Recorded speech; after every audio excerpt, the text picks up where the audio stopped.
Good evening. Today we are going to discuss some scholarly reflections on political parties in India. Rajni Kothari's theory of the Congress system. Rajni Kothari observed that the Indian National Congress, which led India to independence, functioned not just as a political party but as a systematic instrument that dominated the political arena, integrating various social divisions and ideological strands. Kothari argued that this system was unique in its capacity to absorb different interests and maintain democratic governance in a highly diverse society. So, one party dominant system and Congress system, both the terms are coined by the Rajni Kothari. The second scholar is Yogendra Yadav. Yadav highlights the role of caste, religion, and regional identities in reshaping the political party landscape. He argues that the rise of regional parties and the increasing importance of identity politics have significantly altered the dynamics of electoral competition and governance in India. So, in the view of Yogendra Yadav, we find that identity politics is one of the important factor with the emergence of the regional political parties in India. The next scholar is Christopher Jefferson and his study on BJP and Hindu nationalism. Jefferson examined how the BJP, rooted in the ideology of Hindutva or Hindu nationalism, has managed to expand its electoral base and establish itself as a major force in Indian politics.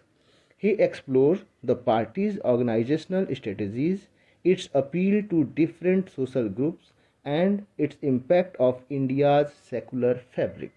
So, in his analysis, we find that how Hindu nationalism and through the political party, how it is rooted in the different kind of social groups of Indian society. Atul Kohli's examination of state-business relation. Atul Kohli have investigated the interactions between political parties, the state, and the business sector in India. So, in his analysis, we find political parties, state, and the business interactions of the Indian society. He delves into how these relationships have shaped economic policies and development trajectories.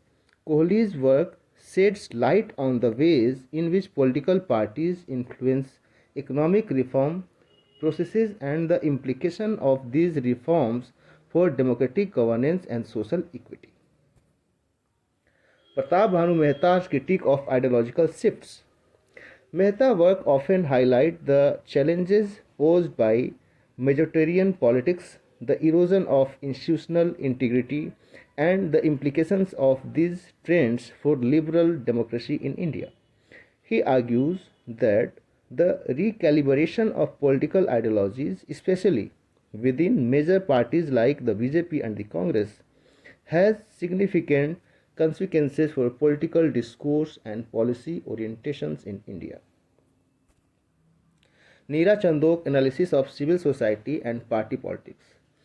Chandok scholarship sheds light on how political parties engage with civil society organizations and movements and the impact of these engagements on policy formulation and social justice issues. Her work suggests that a vibrant civil society can act as a check on political parties, fostering greater responsiveness and inclusivity in the governance. E. Sridharan's study of electoral coalitions and party alliances. Sridharan works provides insights into the logic behind pre-electoral and post-electoral alliances, highlighting how these coalitions reflect underlying social cleavages, regional aspirations, and strategic calculations by political parties. He argues that the dynamics of coalition politics play a crucial role in shaping policy outcomes and governance structure. So, Sridharan analysis is basically highlight the issue of coalition politics. Suhas Palsikar exploration of regional parties. Palsikar's work illustrates how regional parties have transformed India's political landscape, challenging national parties and contributing to more decentralized and pluralistic democracy. So these are some reflections of major contribution of the thinkers on political parties in India.